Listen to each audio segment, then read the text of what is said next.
ధర్మశాస్త్రం వచ్చిన వాదన అయితే మీరే దాన్ని చూసుకోండి. ఇలాంటి సంగతుల గురించి విమర్శ చేయటకు నాకు మనస్సు లేదని యూదులతో చెప్పి వారిని న్యాయపీఠం ఎదుటి నుండి తోలివేసెను.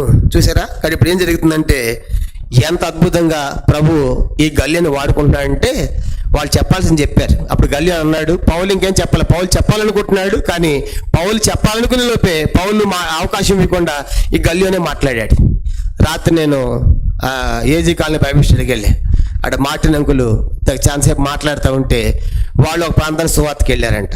సువార్తకి వెళ్తే తాండూరు అనే ప్రాంతాన్ని సువార్తకి వెళ్ళారు. సువార్తకి వెళ్తే ఆడ ఒక టెంపుల్ దగ్గర ఆగిపోయారు.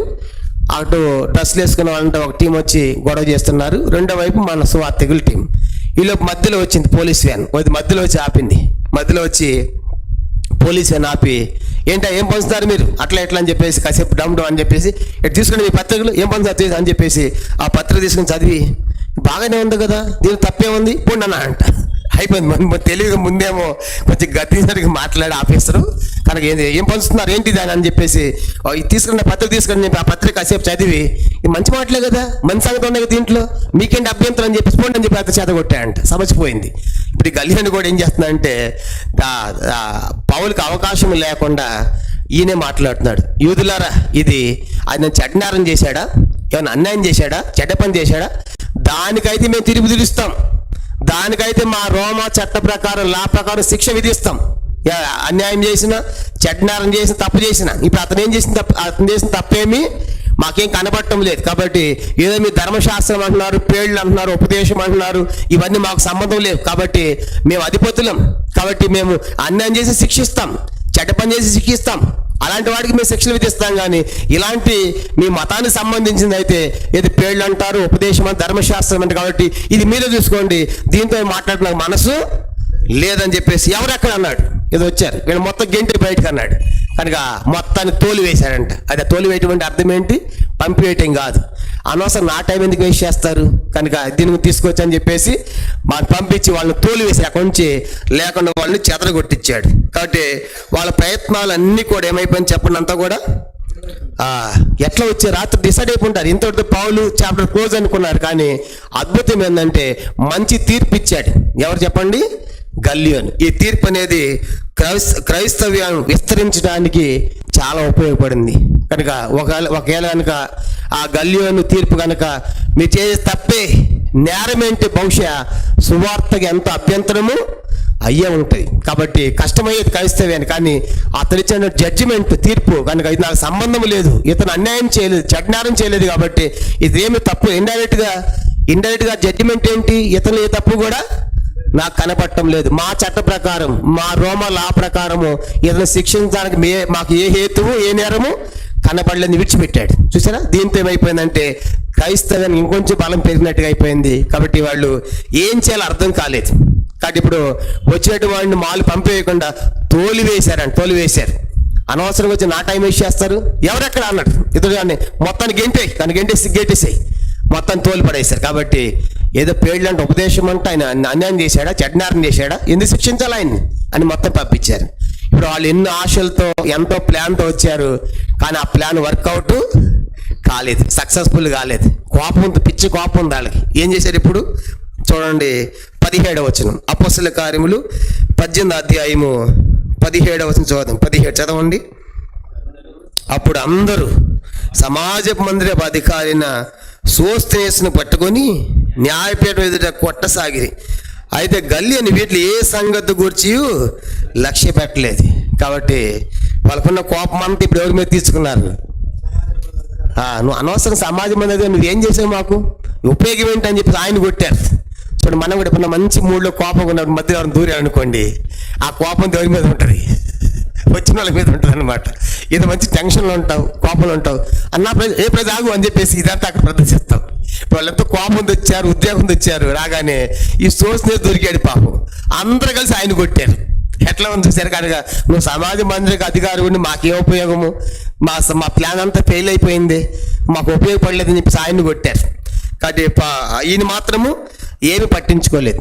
ఎందుకంటే ఆ దినాల్లో రెండింటికి పర్మిషన్ ఉంది. రోమా సామ్రాజ్య కాలంలో యోధా మతానికి అనుమతి ఉండేది, తర్వాత క్రైస్తవ్యానికి కూడా పరోక్షంగా ఉండేది. ప్రత్యక్షంగా వద్దని వాళ్ళు చెప్పలేదు, కానీ రోమా టైంలో కూడా క్రైస్తవ్యానికి ప్రత్యక్షంగా లేదు కానీ పరోక్షంగా అనుమతి లభించినట్టుగానే ఉండేది రోమా సామ్రాజ్యంలో. కానీ వాళ్ళ పవర్ ఏంటంటే మా యోధా మతానికి అధికారం ఉంది కాబట్టి మేము ఏదైనా చేయొచ్చు అనుకునేవాళ్ళు. కాబట్టి ఇప్పుడు క్రైస్తవ్యానికి కూడా ఇండైరెక్ట్గా పరోక్షంగా అధికారం ఉన్నట్లుగానే మనకి అర్థమవుతుంది. కాబట్టి గల్లీ వచ్చేటువంటి తీర్పు ద్వారా గొప్ప సంగతి మనకి జరిగింది కనుక క్రైస్తవ్యాన్ని కొంచెం బలం చేకూరినట్టుగా అయ్యింది. కాబట్టి ఆ రీతిగా ఆ తర్వాత సమాజ మందిరపు అధికారిని కొట్టారు, కానీ గల్లీని మాత్రం ఏమీ పట్టించుకోలేదు. కాబట్టి ఎవరు ఈ సోస్తనేస్ అంటే, ఈ సోస్తనేస్ ఎవరంట చూడండి, 1 కొరింథీ పత్రిక 1వ అధ్యాయం. కొట్టినటువంటి ఈ సోస్తనేస్ ఎవరంటే 1 కొరింథీ పత్రిక 1వ అధ్యాయం. అక్కడ ప్రస్తావిస్తాడు పౌలు. 1 కొరింథీ పత్రిక 1వ అధ్యాయం 1వ వచనం. 1 కొరింథీ పత్రిక 1వ అధ్యాయము 1వ వచనం చదవండి. 1 కొరింథీ పత్రిక 1వ అధ్యాయం 1వ వచనం చదవండి. దేవుని చిత్తం వలన యేసుక్రీస్తు యొక్క అపోస్తలుగాను ఉండుటకు పిలువబడిన పౌలును సహోదరున సోస్తనేసును కొరింథీలో ఉన్న దేవుని సంఘమునకు చాలు. పౌలు ఈ కొరింథీ పత్రిక ఎక్కడి నుంచి రాశాడంటే ఎఫెసు సంఘం నుండి రాశాడు. ఎఫెసు ప్రాంతం నుంచి కొరింథీ పత్రిక రాశాడు. చెప్పండి, కొరింథీ పత్రిక ఎక్కడి నుంచి రాశాడు? ఎఫెసు అనే పట్టణంలో ఉన్నప్పుడు అక్కడి నుంచి కొరింథీ పత్రిక రాశాడు. అంటే అప్పుడు పౌలు దగ్గర ఎవరున్నారు? ఈ సోస్తనేసు ఉన్నాడు. అప్పుడు పౌలు దగ్గర ఎవరున్నారు? ఈ సోస్తనేసు. ఇప్పుడు ఈ సోస్తనేసు అపోస్తలుల కార్యం 1వ అధ్యాయం 18వ అధ్యాయము 17వ వచనం సోస్తనేసు ఇద్దరు కూడా ఒకటే అయి ఉండవచ్చు అనేది పండితుల యొక్క అభిప్రాయం. కన్ఫామ్గా మనం చెప్పలేము. ఆయన ఆ సోస్తనేసు కనుక మరి పౌలుతో ఎట్లా వచ్చాయంటే బహుశా ఆ సమాజ మందిరపు అధికారి కాబట్టి దానికి రిజైన్ చేసి, కాబట్టి నేను ప్రభుని తెలుసుకున్నాను కాబట్టి నేను ప్రభుని ప్రకటిస్తాను అని చెప్పేసి బహుశా పౌలుతో పాటు వెళ్ళిపోయి ఉండవచ్చు అనేది పండితులకు అభిప్రాయం. కాబట్టి ఇప్పుడు ఆ సోస్తనేసు ఈ సోస్తనేసు ఇద్దరు కూడా ఒకటే అనేది పండితుల యొక్క అభిప్రాయం. ఎందుకంటే ఈ పత్రిక 1 కొరింథీ పత్రిక రాసింది పౌలు ఎఫెసు నుండి. రాసినప్పుడు ఎవరి పేరు ప్రస్తావిస్తున్నాడు? నాతో ఉన్న సోస్తనేసు అన్నాడు. ఎవరి సోస్తనేసు అంటే ఆ రోజు కొరింథీ ప్రాంతంలో కనుక గల్లియోన్ దగ్గర కొట్టినటువంటి సోస్తనేసు ఇతను అయ్యి ఉండవచ్చున్నది పండితుల యొక్క అభిప్రాయంగా మనకి కనబడుతుంది. ఆ రీతిగా పౌలు ఇప్పుడు ఆ సోస్తనేసును కొట్టారు, కానీ గల్లియోన్ వీటిలో దేన్ని పట్టించుకోలేదు అనే విషయం మనకి అర్థమవుతుంది. తర్వాత ఈ మొదటి 17 వచనాలు మనం ముగించాం. ఇప్పుడు మొదటి 17 వచనాలకి టైటిల్ మనం ఏం పెట్టుకుంటామంటే, మొదటి 17 వచనాలకి కొరింథీలో పరిచర్య మరియు సమస్య అని రాసుకోవాలి. మొదటి 17 వచనాల్లో కొరింథీలో పరిచర్య మరియు సమస్య.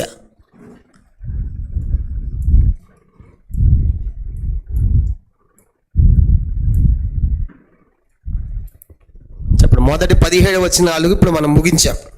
మొత్తము ఎన్ని భాగాలు చేసాం మనం? 18వ అధ్యాయాన్ని 4 భాగాలు.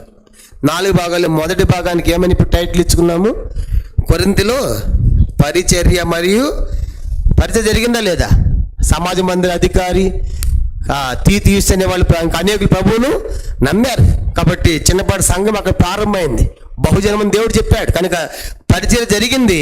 సమస్య కూడా వచ్చింది కనుక యూదులందరూ ఏకీభవించి గల్లియోన్ దగ్గర తీసుకెళ్ళిపోయి ఇబ్బంది పెట్టాలనుకున్నారు, కానీ సమస్య వచ్చింది. కాబట్టి కొరింథీలో పరిచర్య మొదటి 17 వచనాల్లో కొరింథీలో పరిచర్య మరియు సమస్య అని మనము రాసుకోవాలి. ఇది మొదటి 17 వచనాలకు సంబంధించినటువంటి విషయం అన్నమాట. ఇప్పుడు 18 నుంచి 22 వచనాలు రెండో భాగం ఏమని చూసాను చెప్పండి. 18 నుంచి 22 వచనాలు మనం చూద్దాం. చూడండి, అపోస్తలుల రెండవ విషయానికి మనం ప్రారంభిస్తాము. అపోస్తలుల కార్యము 18వ అధ్యాయము 18వ వచనం. 18 నుంచి 22 వచనాల వరకు రెండవ సంగతి. రెండో సంగతి కూడా ఒక టైటిల్ ఇచ్చుకుందాం. రెండో సంగతి కూడా అంతియొకయకు తిరిగి వచ్చిన పౌలు గారిని రాసుకుందాం. కనుక రెండో సంగతి ఏంటంటే అంతియొకయకు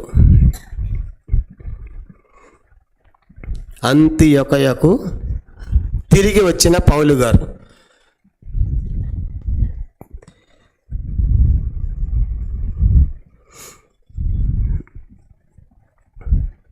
కాబట్టి ఇది రెండవ విషయం. చూడండి 18వ అధ్యాయం అపోస్తల కార్యములు 18వ అధ్యాయం 18వ వచనం చదవండి. పౌలు ఇంకను బహుదినములు అక్కడ ఉండిన తరువాత ఎక్కడున్నాడు చెప్పండి, ఎక్కడున్నాడు? అక్కడంటే కొరింథులో సమస్య ఉంది, ఆయన ఉన్నాడు, బహుదినం ఉన్నాడు అక్కడ. ఉండిన తరువాత సహోదరుల యొద్ద సెలవు పుచ్చుకొని తన మొక్కుబడి ఉన్నందున కేంక్రేయులో తల వెంట్రుకలు కత్తిరించుకొని ఓడ ఎక్కి సిరియాకు బయలుదేరెను. కానీ ఇప్పుడు చాలామందికి ఒక ప్రశ్న ఏంటంటే, పౌలు ఏమిచ్చాడు? తల వెంట్రుకలు ఇచ్చాడు. మనం కూడా వెళ్ళొచ్చు కనుక, గుణదల మేరీ మాత, ఇంకా చెన్నైలో ఒకటి ఉంది కనుక, మరి ఇలాంటివి ఉన్నాయి కానీ మనం కూడా వెంట్రుకలు ఇచ్చి అనుకుంటున్నారు. పౌలు వెంట్రుకలు ఇచ్చింది మొక్కుబడి దేనికోసం చేసి ఉంటాడు? ఇది మనకు అర్థం కావాలంటే అపోస్తలుల కార్యం 16వ అధ్యాయం, అక్కడ కూడా ఒక సంగతి చేశాడు. 16వ అధ్యాయము అపోస్తలుల కార్యం 16, ఒకసారి అడిగి వెళ్ళొద్దాం. 16వ అధ్యాయము 3వ వచనం చదవండి. అపోస్తలుల కార్యం 16:3 చదవండి, అందరూ చదవాలి. అతడు తనతో కూడా బయలుదేరి రావాలని పౌలు కోరి, అతని తండ్రి గ్రీస్ దేశస్థుడని ఆ ప్రదేశంలోని యూదులకు అందరికీ తెలియని కనుక వారిని బట్టి అతడు తీసుకున్న సున్నతి. పౌలు తిమోతి ప్రాంతానికి వెళ్ళాడు. తిమోతి తల్లి ఎవరని చెప్పుకున్నాము? యూదురాలు. తండ్రి ఎవరు? గ్రీస్ దేశస్థుడు. మంచి పేరు ఉంది, శిష్యుడు. ఇప్పుడు పౌలు తిమోతిని తీసుకుని వెళ్ళాలనుకుంటున్నాడు తనతో పాటు. కానీ తిమోతి యూదుడు కాదు. ఎందుకంటే తండ్రి యూదుడు, తండ్రి గ్రీస్ దేశస్థుడు, తల్లేమో యూదురాలు. కాబట్టి ఇప్పుడు పౌలను తీసుకుని పోతా ఉంటే మధ్యలో యూదులు ఏమంటారు? ఈయన ఎవరు కాదు, యూదుల సున్నతి లేదు కాబట్టి అభ్యంతర పడతారు. కానీ ఇప్పుడు వాళ్ళకి అభ్యంతరం లేకుండా తిమోతి తనతో ఉండడానికి తిమోతికి ఏం చేయాలి? సున్నతి చేయాలి. అంటే తిమోతి ధర్మశాస్త్రం పాటిస్తాడని చెప్పాలి. అంటే ఇప్పుడు సున్నతి ఇంపార్టెంట్ ఇచ్చాడు పౌలు. సున్నతి తప్పనిసరి చేయించాలని చేశాడా, వాళ్ళ కోసం చేయించాడా? చెప్పండి, ఎవరి కోసము? వాళ్ళ కోసం. అంటే వాళ్ళకి అభ్యంతరం చేయకుండా ఉండడానికి సున్నతి చేయించాడు. అర్థమైందా? కాబట్టి వాళ్ళకి లోపల ఉన్నాయి కొన్ని. అంటే పౌలు కొన్ని విషయాలు అంటాడు, నేను అందరిని సంపాదించుకోవడానికి నేను దాసునిగా చేసుకున్నాను అంటాడు. పౌలు కాన్సెప్ట్ ఏంటంటే ఇక్కడ ధర్మశాస్త్రం నెరవేర్చాలి, అది పాటించాలనే ఉద్దేశం కాదు. ఇక్కడ తిమోతి సున్నతి చేయడం ఎవరిని బట్టి చేయించాడు? వాళ్ళు అభ్యంతరం చేస్తారు కాబట్టి వాళ్ళకి అభ్యంతరం ఎదుటివాడు అభ్యంతరం ఉంది కాబట్టి తప్పేముంది చేద్దామని చెప్పి చేయించాడు. ఈ మొక్కుబడి కూడా పౌలు తన మొక్కుబడి కాదు, ఇది ఎవరికో ఉంది కనుక, ఎవరికి అభ్యంతరం ఉంది, ఎవరికో ఉంది కాబట్టి వాళ్ళకి అభ్యంతరం లేకుండా ఏం చేశాడంటే సంఖ్యాకాండం 6వ అధ్యాయంలో నాజీరు చేయబడిన సంగతి మనకు తెలుసు. పుట్టింది మొదలుకొని సంఖ్యాకాండం తర్వాత 6వ అధ్యాయంలో నాజీరు యొక్క ప్రస్థానం మనం చూస్తాం. 6వ అధ్యాయం కనుక పుట్టిన దగ్గర నుంచి క్షౌరం చేయకుండా తల వెంట్రుకలు పెంచేవాళ్ళు, అటు నాజీలు పెంచబడేవాళ్ళు. పౌలు కూడా ఇప్పుడు వేరే వారిని బట్టి వెంట్రుకలు కత్తిరించుకుంటున్నాడని మనం ఆలోచించాలి. కానీ పౌలుకి ఏదో అక్కడ మొక్కుబడి ఉంది కాబట్టి, ఇంతలో సేవలు సహాయపడ్డాడు కాబట్టి వెంట్రుకలు ఇస్తానేది ఊహించకూడదు అట్లా. ఎందుకంటే ఇప్పుడు 16వ అధ్యాయం మనకు అర్థమైంది కదా, 16వ అధ్యాయం సున్నతి చేయించింది ధర్మశాస్త్రాన్ని బట్టి. పౌలు ఆ కాన్సెప్ట్లో చేయించాలని చేయించలేదు. చెప్పండి, ఎదుటి వారి కొరకు పౌలు చేయించాల్సి వచ్చింది. కాబట్టి ఇప్పుడు ఇది కూడా ఏంటంటే ఇంకా మనకు అర్థం కావాలంటే ఇంకో సందర్భం ఉంది. అపోస్తలుల కార్యములు చూడండి 21వ అధ్యాయం. వేరే వారిని బట్టి ఎక్కడ కూడా మొక్కుబడి చేయమంటాడు. అపోస్తలుల కార్యములు 21వ అధ్యాయం 23వ వచనం చదవండి. అపోస్తలుల కార్యములు 21:23 చదువుతాం. అపోస్తలుల కార్యం 21:23 చదవండి. కాబట్టి మీకు చెప్పినట్లు చేయము, మొక్కుబడి ఉన్న 9 మనుషులు మా యొద్ద. ఈ సందర్భం కూడా ఏంటంటే వేరే వాళ్ళ గురించి మొక్కుబడి అంటాడు. అంటే పౌలు ఉద్దేశం ఏంటంటే వాళ్ళు ప్రభువులోకి రావాలి కాబట్టి వాళ్ళకి అభ్యంతరం ఉండకూడదు అని చేసాడు తప్ప పౌలు ప్రత్యేక మొక్కుని పోయి వెంట్రుకలేమి ఇవ్వలేదనే విషయం మనకి నిర్ధారణ చేసుకోవాలి. కాబట్టి ఇప్పుడు 2 వచనాలను బట్టి మనకి ఏం అర్థమవుతుందంటే సంఖ్యాకాండం 6వ అధ్యాయంలో నాజీరు ప్రస్థానం మనం చూస్తాం. కాబట్టి ఎవరైనా బహుశా మొక్కను ఉంటే వారిని బట్టి పౌలు ఏం చేశాడు? మొక్కుబడి చెల్లించాలని చెప్పి ఏం చేస్తున్నాడంట? చాలా దినాలు ఉన్న తర్వాత ఎక్కడికి వస్తున్నాడు? 18వ అధ్యాయము అపోస్తలుల కార్యం 18:18. పౌలు ఇంకొన్ని బహుదినములు అక్కడ ఉండిన తరువాత సహోదరుల యొద్ద సెలవు పుచ్చుకొని తనకు మొక్కుబడి ఉన్నందున కేంక్రేయులో తల వెంట్రుకలు కత్తిరించుకొని, కాబట్టి ఇప్పుడు కత్తిరించుకొని ఓడ ఎక్కి సిరియాకు బయలుదేరెను. కాబట్టి కేంక్రేయులు ఇప్పుడు ఎక్కడ వస్తుందంటే పౌలు వాడ ఎక్కి సిరియాకు వస్తున్నాడు. అకుల్లా ప్రిస్కిలని వారు అతనితో కూడా వెళ్ళిరి. కాబట్టి ఇప్పుడు కేంకెరే అండి పౌలు బయలుదేరి వాడ ఎక్కి బయలుదేరారు. ఎక్కడికి వచ్చారండి? 19వ వచనం. వారు ఎఫెసునకు వచ్చినప్పుడు అతడు వారిని అక్కడ విడిచిపెట్టి తాను మాత్రం సమాజంలో ప్రవేశించి యూదులతో తర్కించుచుండెను. ఇప్పుడు పౌలు చెప్పండి, కొరింథీ నుంచి ఎక్కడికి వస్తున్నాడు? ఎఫెసుకు వచ్చాడు. చెప్పండి, కేంక్రియా నుండి ఎఫెసుకు వచ్చాడు. ఆ కేంక్రియా అనేది వాటర్ ఇవ్వదన్నమాట, వాటర్ కాబట్టి వాటర్ ఎక్కి అక్కడ సరిగ్గా ఎఫెసుకు వచ్చాడు. వస్తా పౌలుతో కూడా వచ్చారంట, అకుల్లా ప్రిస్కిలా వచ్చారు. వీళ్ళు అసలు నేటి ఎక్కడని చెప్పుకున్నాం మనము? ప్రారంభం వీళ్ళు కొరింథీ రాకముందు ఎక్కడో అని చెప్పుకున్నాం. రోము నుండి కొరింథీకి వచ్చారు. ఇప్పుడు వీళ్ళు కొరింథీ పౌలుతో షిఫ్ట్ అవుతున్నారు. ఎక్కడ షిఫ్ట్ అవుతున్నారు? వీళ్ళు ఎఫెసుకు పోతున్నారు, గుర్తుపెట్టుకోవాలి. కాబట్టి మొదటి రోము నుంచి కొరింథీకి వచ్చారు. కొరింథీలో పౌలుతో కలిసి సేవ చేశారు. ఇప్పుడు పౌలు కొరింథీ నుంచి బయలుదేరి ఎఫెసు పోతా వీళ్ళు కూడా పడుకొని పోతున్నాడు. అకుల్లా ప్రిస్కిలాని తీసుకుని పోయాడు, వాళ్ళు ఎఫెసులో పెట్టాడు. మీరు ఎక్కడ ఉన్నామని ఎఫెసులో పెట్టి ఏం చేశాడంట? 18వ అధ్యాయము అక్కడ యూదులతో తర్కించి 20వ వచనం. అపోస్తలుల కార్యం 18:20. వారు ఇంకను కొంతకాలం ఉండమని అతని వేడుకొనగా, ఎక్కడ కొంతకాలం ఉండమని? ఎఫెసులో. అంటే ఒప్పుకోక అతడు దేవుని చిత్తం అయితే మీ వద్దకు తిరిగి వస్తుందని చెప్పి వారి సెలవు పుచ్చుకొని వాడేకి ఎఫెసు నుండి బయలుదేరి తరువాత కైసరయ రేవున దిగి యెరూషలేమునకు వెళ్ళి సంఘపు వారిని కుశలం అడిగి అంతియొకయకు వచ్చాను. కాబట్టి చూడండి, పౌలు మ్యాప్లో చూడండి. పౌలు ఇప్పుడు కొరింథీ నుంచి అడగొచ్చాడు.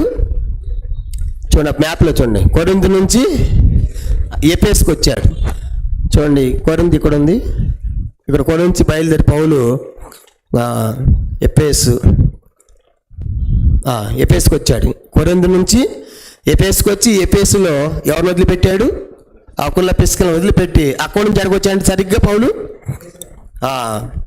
కైసరే కింద ఉంటుంది కనుక వాటర్ కనుక ఈ ఎఫెసు నుంచి సరిగ్గా పౌలు కైసరుకు వచ్చాడు. కానీ ఈ కైసరుకు వచ్చి వాటర్కి వచ్చి అక్కడి నుంచి అక్కడెక్కడ వెళ్తే యెరూషలేం. కనుక యెరూషలేంకి వెళ్ళి అక్కడటువంటి యెరూషలేంలో ఎవరున్నారు? ఇప్పుడు అపోస్తలులు ఉన్నారు కదా. కనుక వాళ్ళందరూ కలుసుకుని ఎఫెసు నుంచి మళ్ళీ ఎక్కడ పోయాడంటే ఆయన అంతియొకయకు వెళ్ళాడు. అంటే ఇప్పుడు దీన్ని ఇక్కడ మనకేం అర్థం అవుతుంది? చెప్పండి, ఏమర్థమైంది? పౌలు గారి 2వ ప్రయాణము సమాప్తము అదనమాట. ఎక్కడి నుంచి బయలుదేరాడు పౌలు? అంత్యోక నుండే బయలుదేరాడు. అంత్యోక నుండి బయలుదేరి మళ్ళీ ఎక్కడికి వచ్చాడు? అన్ని ప్రయాణాలు అట్లే ఉంటాయి. కనుక మొదటి ప్రయాణం అలాగే చేశాడు. ఇప్పుడు రెండో ప్రయాణం కూడా మళ్ళీ తిరిగి ఇప్పుడు అంత్యోకకి వస్తాడు. అంత్యోకి వచ్చిన తర్వాత అంత్యోకతో 2వ ప్రయాణము సమాప్తము. కాబట్టి ఇప్పుడు అసలు రెండో ప్రయాణం ఎక్కడ ప్రారంభమైంది? 15వ అధ్యాయము 40వ వచనం ప్రారంభమైంది. రెండో ప్రయాణం అపోస్తలుల కార్యము 15వ అధ్యాయము 40లో రెండో ప్రయాణం ప్రారంభమైంది. ఎక్కడ ముగిసింది? 18వ అధ్యాయము 22వ వచనంతో ముగిసింది. పౌలు గారి యొక్క 2వ మిషనరీ ప్రయాణం 15వ అధ్యాయం 40తో ప్రారంభమయ్యి చెప్పండి 18వ అధ్యాయము 20తో ముగిసింది. మొదటి ప్రయాణం పౌలుతో ఎవరున్నారు? మొదటి ప్రయాణంలో పౌలు గారి టీం ఎవరు? బర్నబా ఉన్నారు. రెండో ప్రయాణంలో పౌలు గారి టీం ఎవరు? శీల, తిమోతి కూడా ఉన్నారు. గుర్తుపెట్టుకోవాలి. మొదటి ప్రయాణంలో ఒక బర్నబా ఉంటాడు. రెండో ప్రయాణంలో టీంలో శీల ఉంటాడు, తిమోతి ఉంటాడు. కనుక 15వ అధ్యాయం 40తో ప్రారంభమైన రెండో ప్రయాణము 18వ అధ్యాయము 22తో ముగిసింది. సుమారుగా ఇది 2.5 సంవత్సరాలు పట్టింది. చెప్పండి, ఈ ప్రయాణికి ఎంతంట? 2.5 years, 2.5 సంవత్సరాలు. ఎన్ని మైళ్ళు అంటే 2800 మైళ్ళు. చెప్పండి, ఎన్ని మైళ్ళు ప్రయాణం చేశాడు? 2800 మైళ్ళు ప్రయాణము 2.5 సంవత్సరాలు చేశాడు పౌలు. అలాగూ రెండో ప్రయాణాన్ని ముగించాడు. కాబట్టి గుర్తుపెట్టుకోవాలి. కాబట్టి 15వ అధ్యాయము 40తో ప్రారంభమయ్యి 18వ అధ్యాయము 22తో ముగుస్తుంది. తర్వాత దాదాపు 2.5 సంవత్సరాలు ఈ ప్రయాణం పట్టింది. 2.5 years. ఎన్ని మైళ్ళు అంటే 2800 మైళ్ళు. కనుక 2008 కనుక 2800 మైళ్ళతో పౌలు గారు తిరిగి, అందుకే మనం టైటిల్ ఏమైనా పెట్టుకున్నాము, అంత్యోకి తిరిగి వచ్చిన పౌలు ఎక్కడి నుంచి ప్రారంభించాడు, మళ్ళీ తిరిగి అక్కడికి వచ్చాడు. ఇది రెండో ప్రయాణం, దీంతో సమాప్తం. కాబట్టి ఇప్పుడు మనము అపోస్తలుల కార్యాల్లోని మూడో ప్రధాన భాగంలో ఉన్నాము. మూడో ప్రధాన భాగంలో ఏది ముగించాం? పౌలు గారి యొక్క రెండో ప్రయాణం ముగించబడింది అని మనం గుర్తుపెట్టుకోవాలి. తర్వాత 23వ అధ్యాయము ఒకే వచనం చెప్పాను కదా, ఒకే వచనం. దీనికి ఏంటంటే అపోస్తలుల కార్యం 15వ అధ్యాయం 23వ వచనంకి ఒకే మాట చెప్పాం. ఏంటంటే ఏమని రాసుకోవాలి ఇప్పుడు దీనికి? చెప్పండి, ఆలోచించండి. దీనికి ఏమని రాసుకో? చదవండి, 23వ వచనం చదవండి. అపోస్తలుల 18:23 అని నేను చెప్తా ఉంటే ఆయన అన్ని చెప్తా ఉంటాడు అనుకుంటారు. ఆలోచించి చెప్పండి. 18:23. అక్కడ కొంతకాలం తరువాత బయలుదేరి వరుసగా గలతీయ ప్రాంతమందును తుర్కియా సంచరించు శిష్యులందరినీ. కానీ ఇప్పుడు మనం మళ్ళీ ఏం చెప్పినాడు పౌలు? మళ్ళీ బయలుదేరిపోతున్నాడు. అదనమాట. కొంతకాలం ఉన్నాడు యెరూషలేములో, ఇప్పుడు మళ్ళీ తిరిగి ఏం ప్రారంభమవుతుంది? పౌలు గారి 3వ సువార్త ప్రయాణ ప్రారంభం రాసుకోవాలి. పౌలు గారి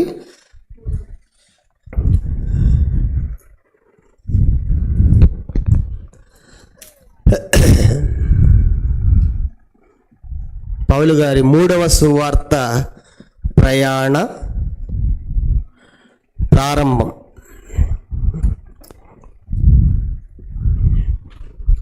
కాబట్టి ఇప్పుడు రోమ వచ్చాడు, కొంతకాలం ఉన్నాడు, మళ్ళీ తిరిగి 3వ ప్రయాణం బయలుదేరిపోతున్నాడు.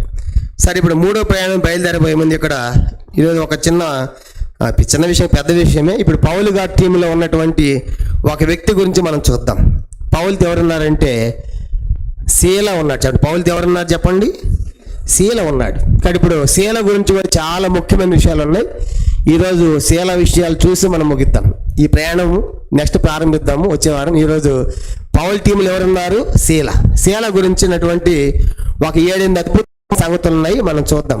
శీల ఎలాంటి వాడిన విషయాలు కూడా మనం చూద్దాం. శీల గురించినటువంటి మనం చూసినప్పుడు శీలకి మరొక పేరు ఏమని తెలుసా?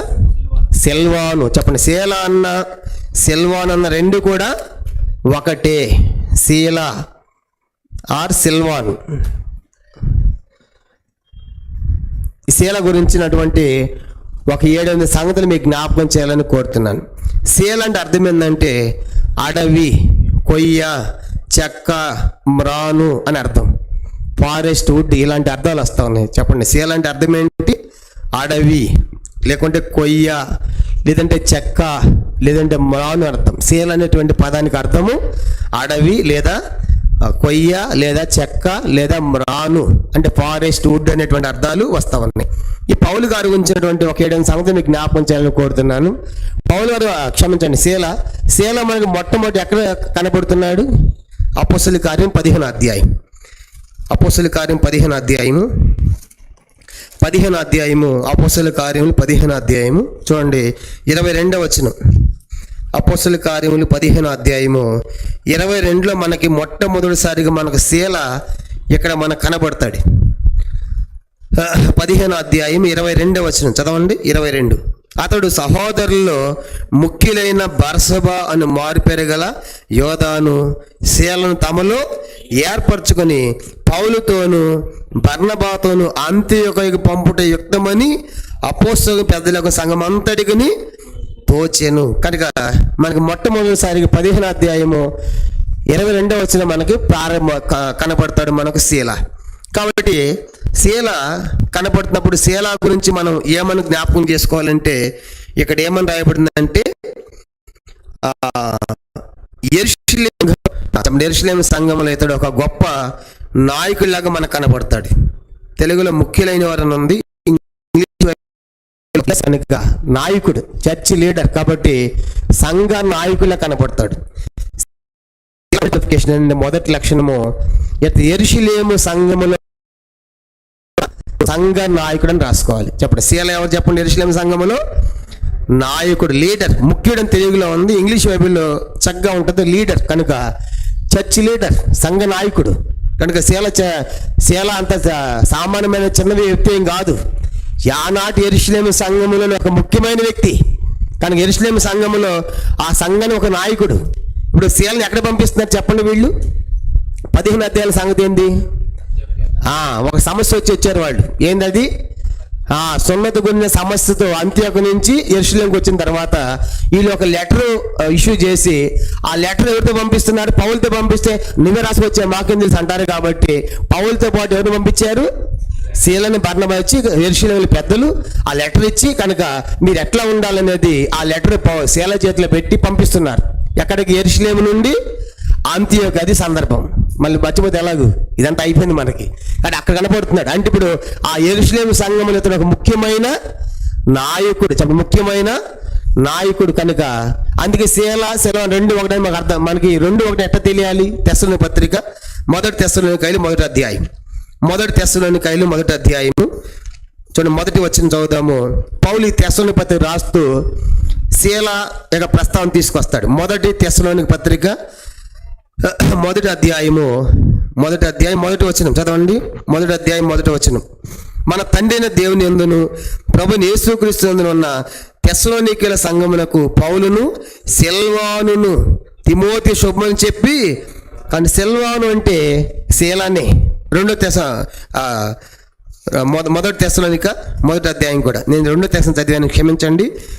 మొదటి తెస్సలోనిక మొదటి అధ్యాయంలో కూడా ఇదే మాట ఉంటుంది. మొదటి తెస్సలోనిక మొదటి అధ్యాయం. తండ్రి అయిన దేవుని యందును ప్రభువైన యేసుక్రీస్తు యందున్న తెస్సలోనికీయుల సంఘమునకు పౌలును సిల్వానును తిమోతి శుభమని చెప్పి రాయను. కాబట్టి ఇప్పుడు మొదటి తెస్సలోనిక మొదటి అధ్యాయము, రెండో తెస్సలోనిక మొదటి అధ్యాయంలో ఈ మొదటి రెండు పత్రికల్లో మొదటి తెస్సలోనిక మొదటి అధ్యాయం మొదటి వచనము, రెండో తెస్సలోనిక మొదటి అధ్యాయం మొదటి వచనములో ఎవరి పేరు రాయబడింది చెప్పండి?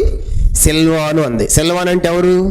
శీల. నేను గుర్తుపెట్టుకోవాలి. కాబట్టి ఇప్పుడు శీల ఎవరు? ఇప్పుడు యెరూషలేము సంఘములో ఒక చెప్పండి ముఖ్యమైన నాయకుడు కనుక, చర్చి లీడర్ కనుక, చర్చి లీడర్. ఇప్పుడు ఆలోచించండి, ఒక సంఘానికి ముఖ్య నాయకుడు అయ్యాడంటే అర్థం ఏంటి? యెరూషలేము సంఘములో చాలా మంది అపోస్తలులు ఉన్నారు. యెరూషలేము సంఘములు ప్రారంభ సంఘములు పేతురులు అంతా యెరూషలేము ఉన్నారు కదా, వాళ్ళందరిలో ఒక ముఖ్యమైన నాయకుడు ఉన్నాడంటే ఏదో సంఘానికి ఉపయోగపడే వ్యక్తి అయి ఉంటాడా కాదు ఉంటాడా? సంఘంలో ఒక ముఖ్యమైన లీడర్షిప్ ఇచ్చారంటే, ముఖ్యమైన వ్యక్తి ఎన్నుకున్నారంటే ఇది తప్పనిసరిగా సంఘానికి మంచి ఉపయోగపడే వ్యక్తి అయి ఉండాలి. అంటే మనం కూడా కొన్నిసార్లు సంఘానికి నచ్చుతాం. ఎట్లా అంటే ఈ సంఘానికి నచ్చాలంటే ఏముండాలి? డబ్బు ఉండాలి. డబ్బు ఉంటే బాగా నచ్చుతాం. తర్వాత ఇంకా అధికారం ఉంటే బాగా నచ్చుతాం. చదువు ఉంటే బాగా నచ్చుతాం. ఇవి సంఘముల లోకంలో మనం చూసి ఈ దినాలు అట్లా మనము కొన్నిసార్లు అట్లా మెప్పించుకోవాలని తాపత్రపడి తిప్పలు పడేవాడు కూడా లేకపోలేదు సంఘంలో. నేను గొప్పవాడిని అని చెప్పేసి చెప్పుకోవడానికి తిప్పలు పడే వ్యక్తులు కూడా లేకపోలేదు.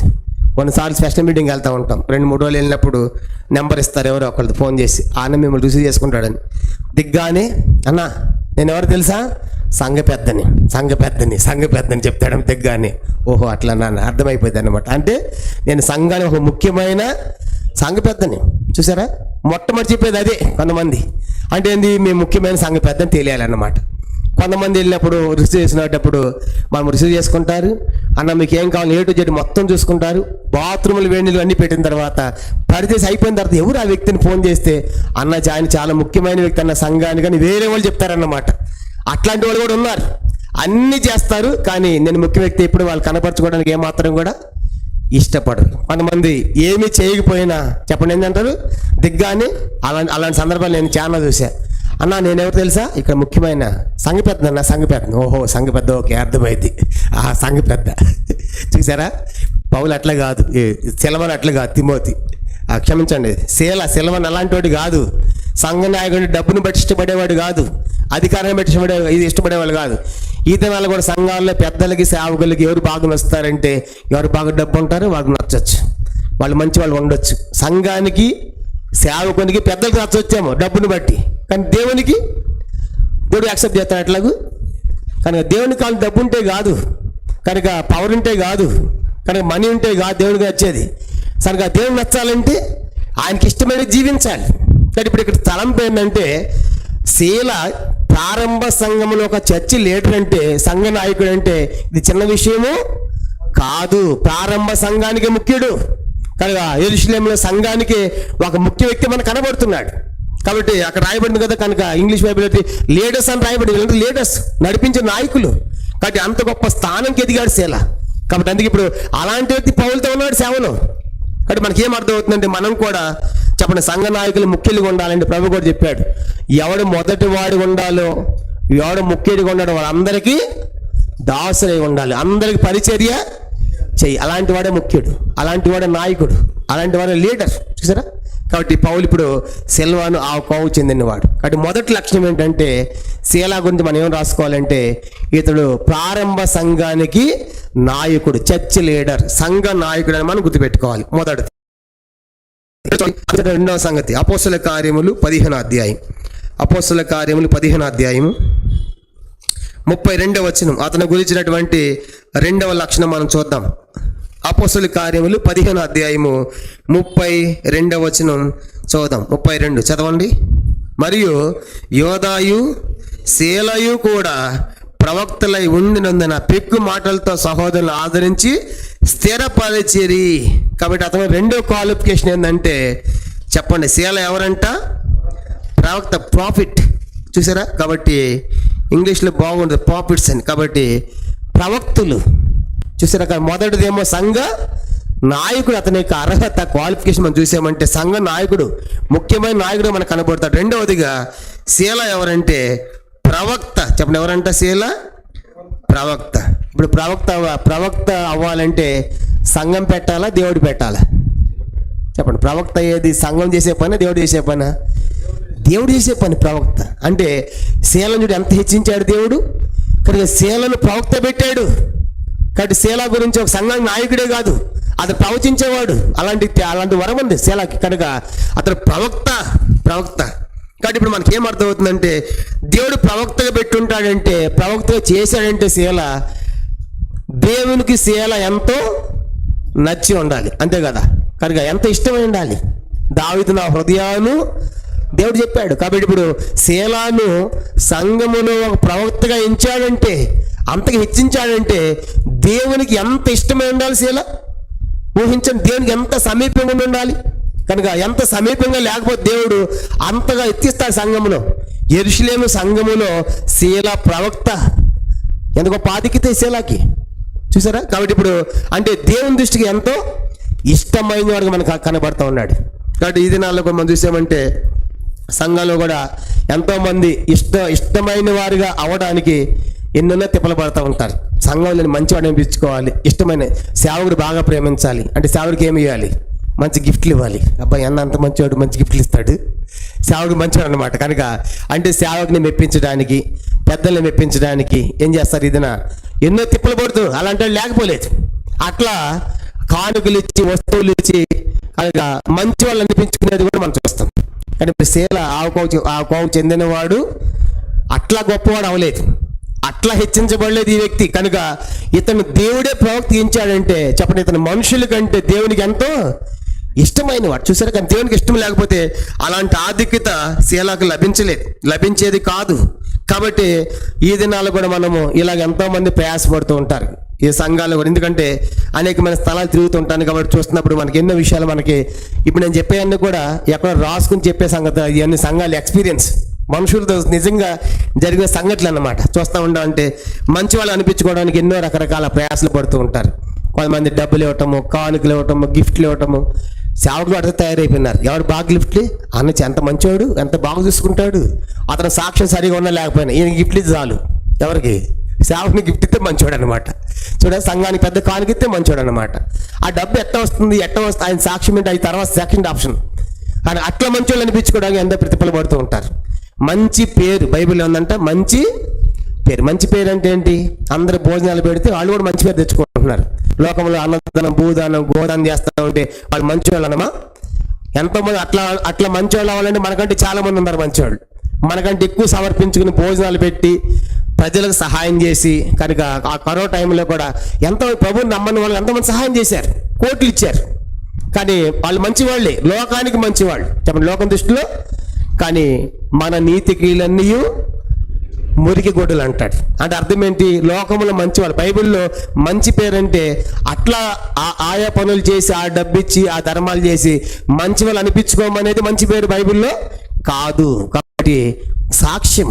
చూసారా? కానీ ఇప్పుడు శీల ఉంది మనకేం అర్థమవుతుందంటే, ఇట్లా మనుషుల్లాగా తిప్పలబడి ప్రయాసపడి ఆ ప్రవక్త స్థాయికి వచ్చిన వాడు కానే కాదు. కనుక ఇప్పుడు దేవుడు అతన్ని ప్రవక్తగా హెచ్చించాడంటే మనకేం అర్థమవుతుందంటే, దేవునికి ఎంత సన్నిహితంగా శేల లేకపోతే అంతమంది యెరూషలేము సంఘములో ఇతను ప్రవక్త పెడతాడు? ప్రవక్త హెచ్చించాడు దేవుడు. కారణం ఏంటంటే ఇతడు దేవునికి చాలా ఇష్టమైన వాడు. ఇప్పుడు మనం నేర్చుకున్న సత్యం ఏంటంటే, మనం కూడా మనుషుల దృష్టిలో ఇష్టమయ్యేది కాదు. మనం ఎవరి దృష్టిగా ఉండాలి? దేవుని దృష్టి ఇష్టంగా ఉండాలి.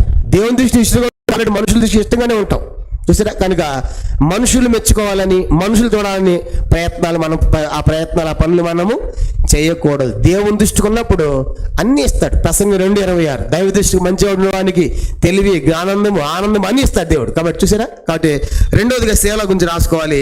శేల ఒక ప్రవక్త, దేవుడు అతను ఎలాగూ చేశాడు. మొదటిది ఏంటి? సంఘ నాయకుడు, చర్చ్ లీడర్. ఆనాటి ప్రారంభ సంఘానికి ఒక ముఖ్యమైన లీడర్, నాయకుడు, సంఘ నాయకుడు. రెండవదిగా ప్రవక్త. మూడవది ఇప్పుడు 15వ అధ్యాయం మనం చదువుకున్నాం కదా. 15వ అధ్యాయము 22-27 వచ్చిన సందర్భం అంటే ఏంటంటే, 3వ సంగతి అపోస్తలుల కార్యం 15వ అధ్యాయం 22-27 దాకా మనం చదువుకున్నాం.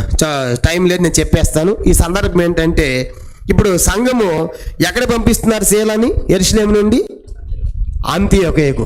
చెప్పండి, ఇప్పుడు శేలను పంపిస్తున్నారంటే ఇండైరెక్ట్గా ఎవరు పంపిస్తున్నట్టు లెక్క?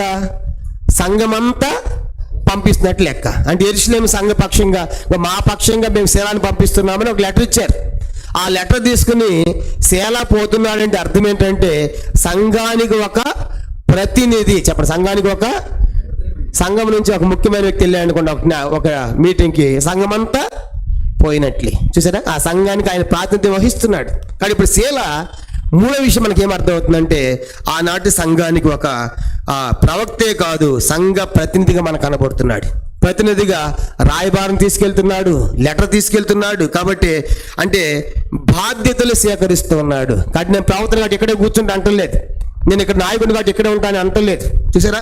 కాబట్టి చెప్పండి, ఎక్కడ పంపిస్తే అక్కడికి వెళ్ళాలి. కాబట్టి మూడవదిగా ఇతడు ఒక సంఘ ప్రతినిధిగా పంపించబడుతున్నాడు. శేల ఒక గొప్ప నాయకుడు, రెండవదిగా ప్రవక్త, మూడవదిగా సంఘ ప్రతినిధిగా బాధ్యతలు స్వీకరిస్తా. అంటే ఈ సంఘం అంతటి పక్షంగా నేను పోతాను కాబట్టి అని పంపిస్తూ ఉంటే, సంఘం అంతటి పక్షంగా ప్రాతినిధ్యం వహించి బాధ్యత వహించి పంపించబడుతున్నాడు. మూడవది.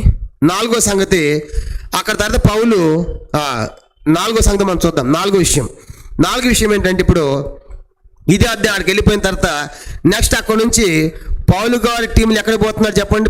పౌలు గారితో కలిసి ఎన్నో ప్రయాణంలో జాయిన్ అవుతున్నాడు? మూడో ప్రయాణమా? రెండో ప్రయాణం ఇది. అక్కడ పోయిన తర్వాత అక్కడ ఉన్నాడు, మళ్ళీ వెనక్కి వచ్చాడు, మనకు క్లియర్గా లేదు. కానీ నెక్స్ట్ అది అయిపోయింది. కానీ ఇప్పుడు ప్రతినిధిగా వెళ్ళిన తర్వాత ఇప్పుడు నాలుగో సంగతి ఏంటంటే, పౌలు గారి యొక్క రెండవ ప్రయాణంలో ఒక మిషనరీగా పంపించబడుతున్నారు సంఘం చేత. చెప్పండి, రాసుకోలేదు. కనుక సంఘము చేత మిషనరీగా పౌలుతో పంపబడుతున్నాడు అని రాసుకోవాలి. కాబట్టి పౌలు యొక్క శేల యొక్క నాలుగో సంగతి ఏంటంటే, సంఘము చేత పౌలు గారితో మిషనరీగా పంపించబడుతున్నాడు అని రాసుకోవాలి.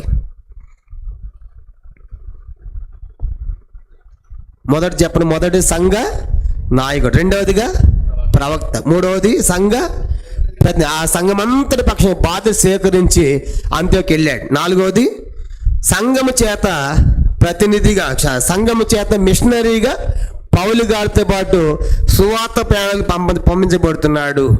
కాబట్టి మన సంఘాల్లో కూడా సువార్త కోసము పంపబడే వాళ్ళు ఉండాలి. సంఘాలు విశ్వాసులు ఉన్నారు కానీ మిషనరీలు లేరు. చెప్పండి, సంఘాలు విశ్వాసులు మాత్రం కుప్ప తెప్పలుగా ఉన్నారు ఎక్కడ పడినా. ఒక్క మిషనరీ ఉన్నాడు ఆ సంఘంలో? చెప్పండి, ఇంత క్రైస్తవ్యము ఆనాటి మొదటి శతాబ్దంలో విస్తరించిందంటే కారణము అందరూ ఏమయ్యారు? మిషనరీలు. చూసారు, మన భారత ఎంతోమంది మిషనరీలు వచ్చారు. కనుక మనం చూస్తాం. కనుక VBS అప్పుడే మనకు గుర్తుకొస్తారు ఎవరు? మిషనరీలు. తర్వాత పట్టి చూట ఒట్టు, అప్పుడు చెప్తాం సాగదీసి, మిగతా రోజులు చదివితే ఒట్టు. వాళ్ళ సేవ ఎంత గొప్పది. దేశం వేరే, ఆహారం వేరే, ప్రాంతాలు వేరే, అన్ని త్యజించి వచ్చారు కాబట్టి ఎంత క్రైస్తవం విస్తరించింది. ఎవరిని బట్టి? మిషనరీలను బట్టి. కాబట్టి ఇప్పుడు మనం నమ్మి విశ్వాసాలు ఉన్నాం కానీ శిష్యులుగా కాలేదు, మిషనరీలు అసలు కాలేం. మిషనరీలు పోవాలంటే అంత చిన్న విషయం కాదు. మిషనరీ పోవాలంటే మిషనరీలు వచ్చినప్పుడు ఏ ప్రాంతానికి వెళ్ళాలో తెలియదు, ఏమి తినాలో తెలియదు, ఎక్కడ ఉండాలో తెలియదు, ఏమి తాగాలో తెలియదు. ఇంతకుముందు కూడా చెప్పాను. జాన్ క్రిస్టియన్ ఫెడరిక్ హైయర్ అంటే ఒక మిషనరీ అమెరికా నుంచి మన భారతదేశానికి వచ్చాడు. John Christian Frederick Heyer. ఆయన అమెరికా దేశం 1842 సంవత్సరము ఒక కాన్ఫరెన్స్లో ఒక తీర్మానం చేస్తున్నారు. ఇండియా దేశానికి, భారతదేశానికి మిషనరీ ఎవరు పోతారంటే ఒక ఆయన చేయెత్తాడు. ఆయన పేరే జాన్ క్రిస్టియన్ ఫెడరిక్ హైయర్. అది 1842 సంవత్సరము అమెరికా నుంచి ఓడలో బయలుదేరాడు. దాదాపుగా 6 మాసాలు ప్రయాణం చేసి మన భారతదేశానికి కేరళ దగ్గర క్యాలికట్ అనే ప్రాంతానికి వచ్చాడు. క్యాలికట్ ఓడరేవులో దిగి కేరళలో ప్రవేశించాడు. కేరళ అక్కడ ఎంతో గొప్ప సేవ జరిగింది. కేరళ ఎంతమంది బ్రాహ్మణ్స్ ప్రభుని నమ్మారు తెలుసు. కనుక క్రిస్టియన్స్ అక్కడ విస్తరించడానికి కారణము మిషనరీలు వచ్చారు.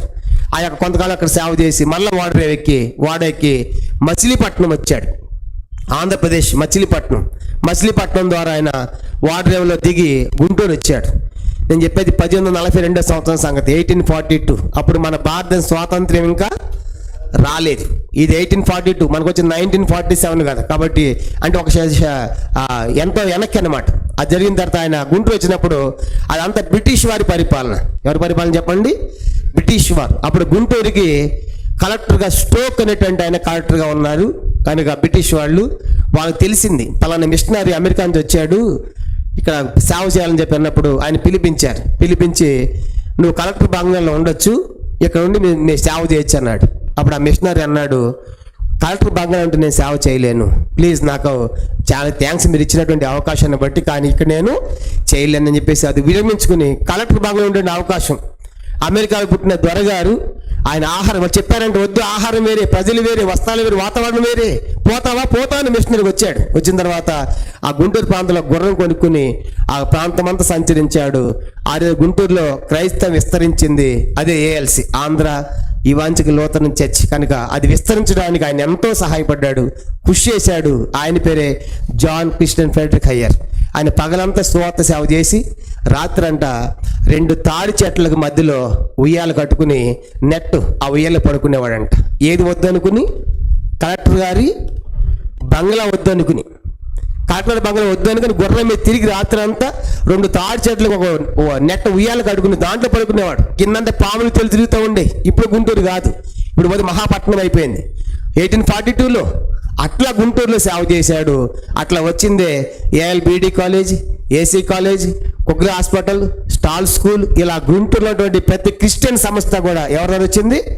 ఆయనే, జాన్ క్రిస్టియన్ ఫెడరిక్ హైయర్. ఆ తర్వాత ఆయన ఆ ప్రాంతాలు విడిచిపెట్టి గురజాల, మాచర్ల, రెంచంతాల ప్రాంతాలకి వెళ్ళాలని నిర్ణయించుకున్నాడు. గుర్రం ఎక్కాడు, ఆ ప్రాంతాన్ని సంచరిస్తున్నాడు. సంచరించినప్పుడు రాత్రి సమయానికి ఆయన నివాసం ఎక్కడంటే సమాధి పెట్టె, చనిపోయినప్పుడు పెడతాం కదా, ఆ సమాధి పెట్టి తయారు చేసుకుని పగలంతా స్వాత ప్రకటించి రాత్రి ఆ సమాధి పెట్టిలో పడుకుని క్లోజ్ చేసుకుని పడుకునేవాడంట. అది ఆయన నివాసం.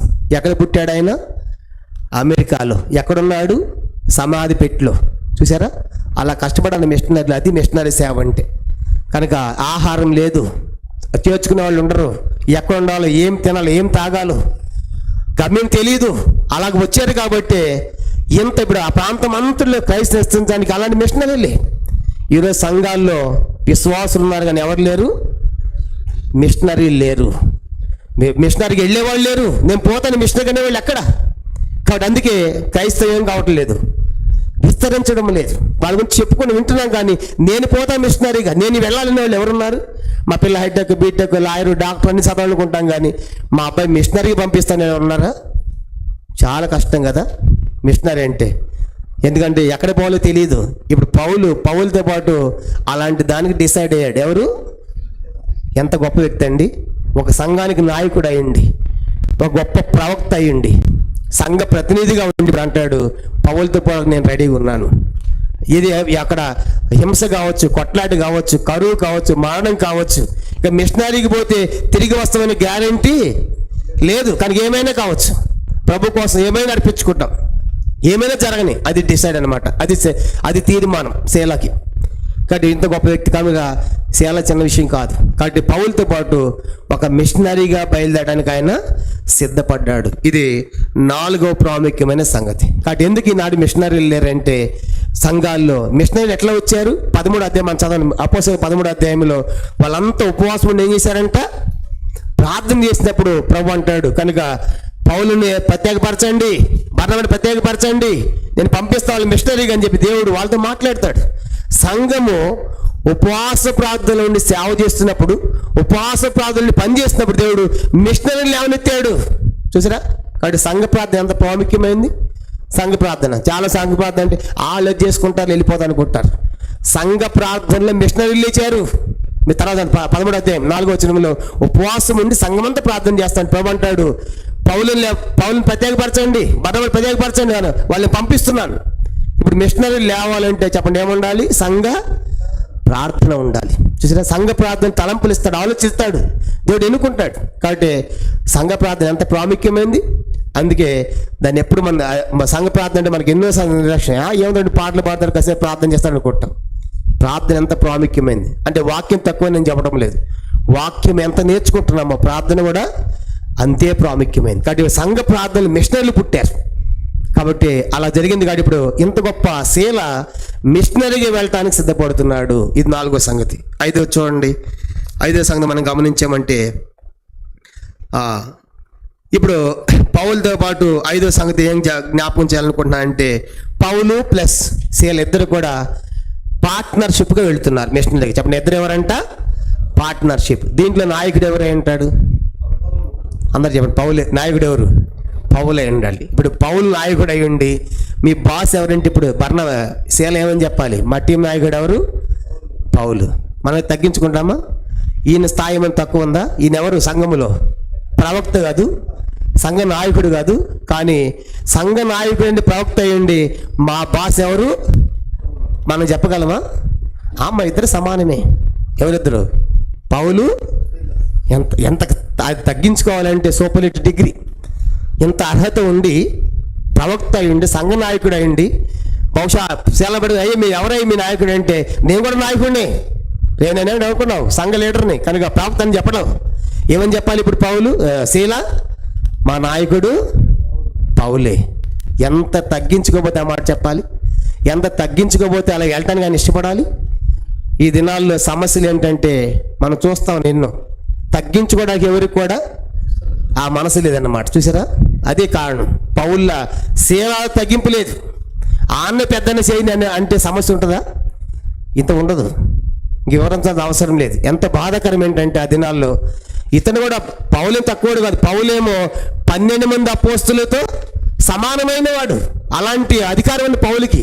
కానీ శీలకు కూడా ఈయన తక్కువడేం కాదు, ఈయన కూడా ప్రవక్త అయినప్పుడు కూడా వాళ్ళు ఎట్లా ఉన్నారంటే నేను భాగస్వామిగా పాలి భాగస్తుడిగా వెళతాను. ఎవరితో? పౌలుతో. ఎంత తగ్గింపండి. ఇప్పుడు పాలి భాగస్తుడిగా అంటే దేవుని సేవ చేసేటువంటి వారికి సహకరించామనుకోండి, వాళ్ళ పక్కనే మన పేర్లు జీవగ్రంథంలో ఉంటాయి. ఫిలిప్పీ పత్రిక 4వ అధ్యాయం, ఫిలిప్పీకి రాసిన పత్రిక 4వ అధ్యాయము, ఫిలిప్పీకి రాసిన పత్రిక 4వ అధ్యాయము చూడండి 3వ వచనం. ఫిలిప్పీకి రాసిన పత్రిక 4వ అధ్యాయం 3వ వచనం. ఫిలిప్పీ 4వ అధ్యాయము 3వ వచనం మనం చదువుతాం. అవును, నిజమైన సహకారి ఆ స్త్రీలు క్లెమెంట్తోనూ నా ఇతర సహకారులతోనూ సువార్త పనులు నాతో కూడా ప్రయాసపడేవారు కనుక వారికి సహాయం చేయము నేను వేడుకొంచున్నాను.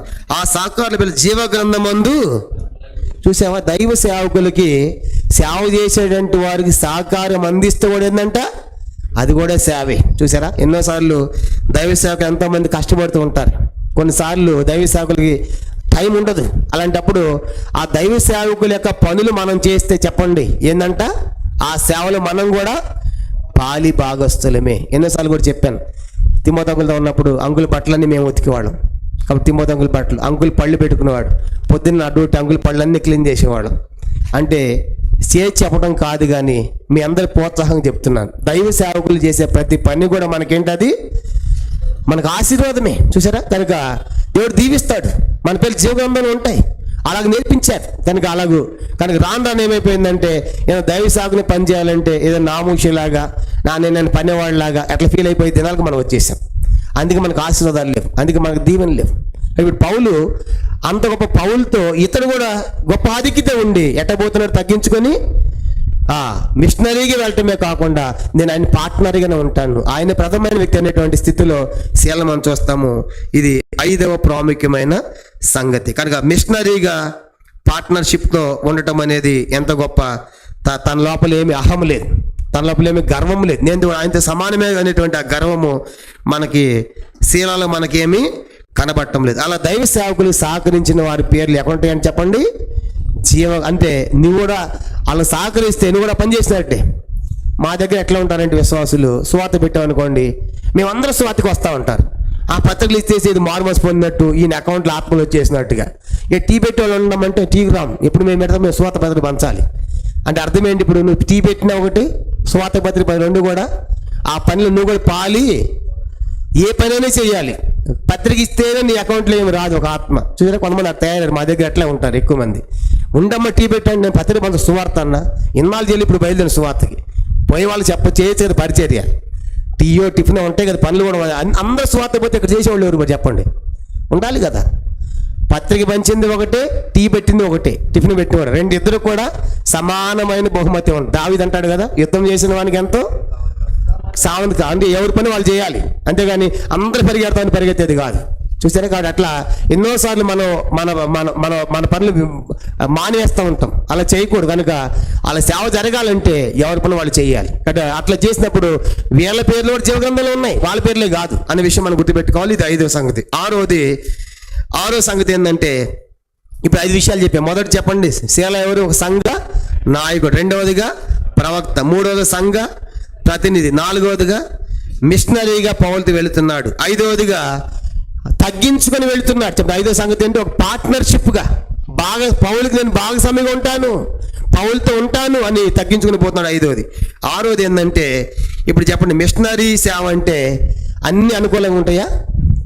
ఒక ప్రాంతం నుంచి మరొక ప్రాంతానికి వెళ్ళాలి. ఏం జరిగింది లుస్త్రాలో, ఈకోన్లో ఏం జరిగింది చెప్పండి? మిషనరీ పోతే ఏం జరిగింది? పౌలుకి రాళ్లతో కొట్టారు, ఈడ్చారు. అంటే ఇప్పుడు ఇవన్నీ తెలుసా? ఎలాకి తెలుసు. అంటే ఇప్పుడు డెసిషన్ ఏంటంటే ఏమైనా పర్వాలేదు. 6వ సంగతి ఏంటంటే, నేను మిషనరీగా పోతున్నాను, ఒక ప్రాంతాన్ని నుంచి మరొక ప్రాంతానికి నేను ఏమైపోయినా అనే డెసిషన్ ఉంది కాబట్టి ముందుకు వెళ్తున్నాడు. చూసారా? కాబట్టి నేను ఏమైపోయినా పర్వాలేదు. 6వ సంగతి, నేను ఏమైపోయినా పర్వాలేదు అనుకుంటున్నాడు కాబట్టి వెళ్ళిపోతున్నాడు. ఇది 6వ సంగతి. ఆ తీర్మానం ఉంది కాబట్టి ముందుకు రాగలిగాడు. 7వది ఏంటంటే, పౌలుకి ఒక మంచి నిజమైన స్నేహితులాగా మనకు కనబడతాడు. చెప్పండి, పౌలుకి ఒక నిజమైన మంచి, అందుకే సామెతలు 17 రాయబడింది, నిజమైన స్నేహితుడు విడువక ప్రేమించును అని చెప్పేసి. కాబట్టి 7వ సంగతి, పౌలుకి నిజమైన స్నేహితుడిలాగా, సహకారులాగా ఆయనతో పాటు సేవలో ఉంటాడు. అది 7వ సంగతి. 8 చూడండి. 8వ విషయం మనం జ్ఞాపకం చేసుకుంటాం. 1 పేతురు పత్రిక 5వ అధ్యాయం. అతను ఉన్నటువంటి 8వ సంగతి. 1 పేతురు పత్రిక 5వ అధ్యాయము ముగిచేద్దాం ఒక 2 నిమిషాల్లో ఈ చదువుకుని. 1 పేతురు పత్రిక 5వ అధ్యాయం 12వ వచనం. 1 పేతురు 5:12 అందరూ చదవండి. 1 పేతురు పత్రిక 5వ అధ్యాయము 12వ వచనం చదవండి. మిమ్మును హెచ్చరించుచు ఇదియే దేవుని సత్యమైన కృపని సాక్ష్యం చెప్పుచు సంక్షేమముగా రాసి మీకు నమ్మకమైన సహోదరుడని నేనెంచిన సిల్వాను చేత దీనిని పంపుచున్నాను. కాబట్టి ఇప్పుడు ఈ పత్రిక పేతురు రాస్తూ ఎవరి గురించి రాస్తున్నాడు? సిల్వాన్ శీల గురించి ఏమంటాడంటే, ఎవరంట శీల? ఎవరంట? నమ్మకమైన సహోదరుడు. పౌలు ఈయన కొరింథులు ఆగిపోయాడు. శీల ఎక్కడ ఆగిపోయాడు చెప్పండి? కొరింథులు ఆగిపోయినట్టు మనకు అర్థమవుతుంది ప్రయాణాల్లో. ఆ తర్వాత ఈ శీల ఏం చేశాడంటే, కొరింథులు ఆగిపోయి పేతురు దగ్గరికి వెళ్ళిపోతాడు. ఎవరి దగ్గరికి వెళ్ళిపోయాడు? పేతురు ఎక్కడున్నాడు? యెరూషలేములో ఉన్నాడు. చెప్పండి, పేతురు ఎక్కడున్నాడు? పేతురు దగ్గర అసిస్టెంట్గా వెళ్ళిపోయాడు. ఒక అసిస్టెంట్గా పేతురు దగ్గర ఉన్నాడు. పేతురు దగ్గర ఉండి అక్కడ తరఫీద ఏమన్నాడంటే, 1 పేతురు పత్రిక 1వ అధ్యాయం 1-2 వచనాలు. 1 పేతురు పత్రిక 1వ అధ్యాయం 1-2 వచనాల్లో ఈ పత్రిక రాస్తున్నప్పుడు పేతురు అంటూ నా దగ్గర ఉన్నాడు. 1 పేతురు పత్రిక 1వ అధ్యాయం 1-2 వచనాలు చదవండి. యేసుక్రీస్తు అపోస్తలుడైన పేతురు తండ్రి అయిన దేవుని భవిష్యత్ జ్ఞానాన్ని బట్టి ఆత్మ వలన పరిశుద్ధత పొందిన వారి విధేయులగుటకు యేసుక్రీస్తు రక్తం వలన ప్రోక్షింపటకు ఏర్పరచబడిన వారికి, అనగా పొంతు, గలతీయ, కపదొక, ఆసియా, బితునియ అను దేశం చెందిన వారిలో యాత్రికులకు శుభమని చెప్పి రాయినది. కృపయు సమాధానం మీకు విస్తరించునుగాక. కాబట్టి ఈ పత్రిక ఇప్పుడు ఈ ప్రాంతాలకు పౌలు పత్రిక రాశాడు. చెప్పండి, ఏ ప్రాంతాలకి? మనం చదువుకున్న ఈ ప్రాంతాలన్నీ కూడా. ఈ ప్రాంతాలకు పత్రిక రాసి ఎవరికి ఇచ్చాడు ఆ పత్రిక?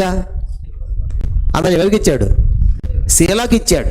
కనుక ఈ ప్రాంతాలకి పత్రిక రాసి శీలాకి ఇచ్చి, కాబట్టి ఏం చేస్తున్నాడంటే శీలాకి ఇచ్చి పంపిస్తా ఏమని చెప్పాడు శీలా గురించి? ఇతడు నమ్మకమైన సహోదరుడు. చెప్పండి, నమ్మకమైన సహోదరుడు. చూసారా? కాబట్టి ఎంత అద్భుతమైనటువంటి మాట శీల గురించి రాశాడు.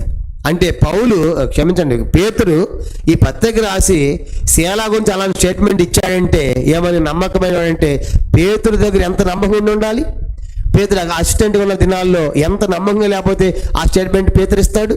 కానీ ఇప్పుడు 8వ సంగతి మనకి ఏం అర్థమవుతుందంటే, చెప్పండి, పేతురు దగ్గర ఒక మంచి నమ్మకమైన సేవకుడిలాగా మనకు కనబడుతున్నాడు. కాబట్టి అందుకే ఈ పత్రిక రాసినప్పుడు పేతురు ఈ పత్రిక పంపిస్తూ శీల వస్తున్నాడు, ఇతడు చాలా నమ్మకమైన సహోదరుడు. కాబట్టి ఇవన్నీ కూడా శీలలో ఉన్న సంగతులు. ఆదిమ సంఘములో ఇతడు ఒక కీలకమైన వ్యక్తి. ఒక మాటలో చెప్పాలంటే ఆఖరిగా శీల విధేయుడు. చెప్పండి, శీల అంటే వాడు విధేయుడు. ఎక్కడి బొమ్మను పోవడానికి ఆనాడు యెరూషలేము నుండి అంత్యకి బొమ్మంటే పోయాడు, మీ పౌలుతో మిషనరీకి బొమ్మంటే పోయాడు. అంటే విధేయుడైన సేవగా మనకు కనపడతాడు. అంటే ఒబీడియన్స్. కనుక శీల మనకు ఏం చెప్తే అది చేయడానికి సిద్ధంగా ఉన్నాడు. అంటే నేను ప్రవక్తను, నేను చర్చి లీడర్ను, సంఘ నాయకుడిని, కాబట్టి నాకు చెప్పడం ఏంటి అనే స్థితిలో శీల లేడు. కాబట్టి అతను ఏది చెప్పినా సరే ఒబీడియన్స్. కాబట్టి మంచి విజయుడ సేవగా మనకు శీల కనపడుతున్నాడు. ఇవన్నీ కూడా శీల ఇచ్చినటువంటి సంగతులు. కాబట్టి వచ్చేవారం మనము మిగతాది మనం కొనసాగిద్దాం. ఇప్పుడు చెప్పండి, మొదటిది శీల. చెప్పండి, మొదటిది సంఘ నాయకుడు, రెండవది శీల ప్రవక్త, మూడవది శీల సంఘ ప్రతినిధి, నాలుగవది శీల సంఘము చేత మిషనరీగా పంపించబడుతున్నాడు, ఐదవదిగా మిషనరీగా పౌలుతో పాటు పార్ట్నర్షిప్ అంటే తగ్గించుకొని వెళ్ళడానికి ఇష్టపడుతున్నాడు, ఆరవదిగా మిషనరీ సేవలో ఏదైనా జరగచ్చు, ఒక తీర్మానంతో వెళ్తున్నాడు కనుక చచ్చినా బతికినా కానీ దేవుని కోసం అన్నట్టుగా ఒక కమిట్మెంట్ కనుక ఒక తీర్మానంతో వెళ్తున్నాడు. ఆరోది. ఏడవది పౌలుకి నిజమైన మంచి స్నేహితుడిగా మనకు కనపడ్డాడు. ఎనిమిదవదిగా అతడు ఒక నమ్మకమైన సహోదరుని మంచి సాక్ష్యం పొందాడు. ఆఖరికి ఏంటంటే ఎక్కడి పొమ్మన్నా సరే పోవడానికి ఆయన సిద్ధంగా ఉన్నట్టుగా మనకు అర్థమవుతుంది. కనుక మనకి ఏది చెప్పినా సరే మనం కూడా వెంటనే పోతానని చెప్పాలి, కానీ నేను పోను అని చెప్పకూడదు. కనుక ఎక్కడికి వెళ్ళమన్నప్పుడు కూడా అక్కడికి మనం వెళ్ళాలి, అంతేగాని నేను పోను అని చెప్పకూడదు. దేవుడు ఎక్కడ పొమ్మని మనకు ఆజ్ఞాపిస్తాడో అట్లా మనం కూడా మంచి విధేయులంగా నమ్మకమైన సేవ చేయడానికి, శీల వంటి వారు ఉండటానికి ప్రభు మనకు సహాయం చేయనుగాక. ప్రార్థన చేసుకుంటాం. ప్రార్థన. మోకరించగలిగిన వారు ఈ వాక్య పెలుగులో మన జీవితాలు కూడా స్వపరీక్ష చేసుకుని ఇద్దరు మనం చూస్తూ వచ్చాము. పౌలు గారి యొక్క ప్రయాణాలు మనం ముగించాము. రెండో ప్రయాణం మనం ముగించాము. దాంట్లో పౌలు అనేకమైన అనుభవాలు గుండా మరి పౌలు వెళ్తూ వచ్చాడు. కాబట్టి పౌలుతో పాటు ఉన్నటువంటి శీల గురించి విశేషంగా మనం చూస్తూ అతడు ఆదిమ సంఘానికి, ప్రారంభ సంఘానికి ఒక లీడర్గా, ప్రవక్తగా, కనుక సంఘ ప్రతినిధిగా అంత గొప్ప స్థానంలో ఉండి పౌలుతో పాటు మిషనరీకి వెళ్ళటానికి సిద్ధపడటమే కాకుండా సంఘం చేత పంపిస్తున్నారంటే సంఘం ఎంతగా నమ్ముండాలి శీలను. అంత మాత్రమే కాదు, పార్ట్నర్షిప్, పౌలు గారితో టీం వర్క్. కాబట్టి పౌలుతో కలిసి పనిచేయటం. ఇతను కూడా సామాన్యుడేం కాదు, పౌలు ఎన్నో ఆధిక్యతలోనే అయినప్పుడు కూడా పౌలుతో కలిసి పనిచేయడానికి ఎంతో తగ్గించుకున్నట్టుగా మనకు కనబడుతుంది. అంత మాత్రమే కాదు, ఒక ప్రాంతం నుంచి మరో ప్రాంతానికి వెళ్ళాలి. మిషనరీ సేవ అంటే ఒక కమిట్మెంట్, ఏదైనా పర్వాలేదు, ఒక తీర్మానం అతను కలిగిన వాడుగా ఉన్నాడు. పౌలుకు ఒక మంచి నిజమైన స్నేహితుడిగా ఉన్నాడు. తర్వాత కొరింథీలో ఆగిపోయి పేతుని కలుసుకుని పేతురు దగ్గర అసిస్టెంట్గా మారి మంచి సాక్ష్యము, శీల నమ్మకమైన సహోదరుని పేరు పొందాడు. కారణం ఏంటంటే మంచి విధేయుడు. కఠినాడు మన ద్వారా సంఘ విస్తరణ జరగాలంటే మన మధ్య మిషనరీలు కావాలి. దేవుడు కోరుతున్నాడు. మిషనరీలు ఎక్కడ? కోత విస్తారంగా ఉంది కానీ పనివారు కొద్దిగా ఉన్నారు. కాబట్టి కోత కోయటకు పనివారిని పంపని వేడుకోమంటున్నాడు. పట్టణంలో బహుజనం ఉంది, వినడానికి ఎంతమంది సిద్ధంగా ఉన్నారు, పోయేవారు లేరు. కాబట్టి ఈ రాత్రి మనం ఒక తీర్మానం, ప్రభు నేను ఎక్కువ పోయినా ఒక మండలాన్ని పొమ్మంటే ఒక మండలంలో మిషనరీ సేవ చేస్తాము, పలానా మండలానికి వెళ్ళాలి ఆ మండలంలో కొంతకాలం నేను మిషనరీ సేవ చేయాలి. బూదిగంతానికి వెళ్ళాల్సిన పని లేదులే, ఈ రాత్రి ఏదైనా ఒక ప్రాంతానికి వెళ్ళాలి, అక్కడ నేను మిషనరీ సేవ చేయాలి. అలా ప్రతి ఒక్కరు కనుక తీర్మానం చేసుకుంటే ఈరోజు ఎంత క్రైస్తవం విస్తరించిందో ఆలోచించండి. అలాంటి వారు లేరు. సంఘములో విశ్వాసులు ఉన్నారు కానీ శిష్యులు లేరు, మిషనరీలు లేరు. అందుకే సేవ ఆరంభ దినాలకు జరగలేకపోతుంది. ఎంతోమంది వారి జీవితాలు త్యజించారు కాబట్టి, సమర్పించుకున్నారు కాబట్టి, ప్రాణాలు పెట్టారు కాబట్టి ఎంత విస్తరించింది. అది పొందుతున్న మనం కనీసం ప్రభు పలానా దినం సెలవు వస్తుంది, ఆ సెలవు దినమున నేను మిషనరీ సేవ చేయాలి ఒక ప్రాంతానికి వెళ్ళి అన్న తీర్మానం చేసుకుంటాం. ప్రభు అదే కోరుతున్నాడు ఈ రాత్రి. ప్రార్థన. పరలోకమందున మా తండ్రి, పరిశుద్ధ దేవ, మీకు స్తోత్రాలు. ఈ రాత్రికాల సమయంలో అనేకమైన సంగతులు తండ్రి శీల ద్వారా మీరు మాతో మాట్లాడుతూ వచ్చారు.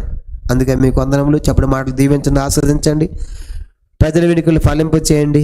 ఏమైతే వింటున్నామో శత్రు అపాధి ఎత్తుకొని పోకుండా అవి మా హృదయాలు ముద్రించమని, సహాయపడమని వందనాలు చెల్లించుకుంటూ క్షేమంగా మమ్మల్ని అందరూ వారి వారి గమ్యాలు చేర్చమని యేసుక్రీస్తు వారి పరిశుద్ధమైన నామములో ప్రార్థించి స్తుతించి అతి వినమ్రంగా వేడుకొనిచున్నాము తండ్రి. ఆమేన్. మన తండ్రి అయిన దేవుని ప్రేమయు, కుమారుడు యేసుక్రీస్తు వారి కృపయు, పరిశుద్ధ ఆత్మకు అన్యోన్య సహవాసము చేర్చిన మనకును, తను ప్రేమించు వారికి సకల పరిశుద్ధులకును ఇప్పుడు ఎల్లప్పుడూ సదాకాలము తోడై ఉండునుగా.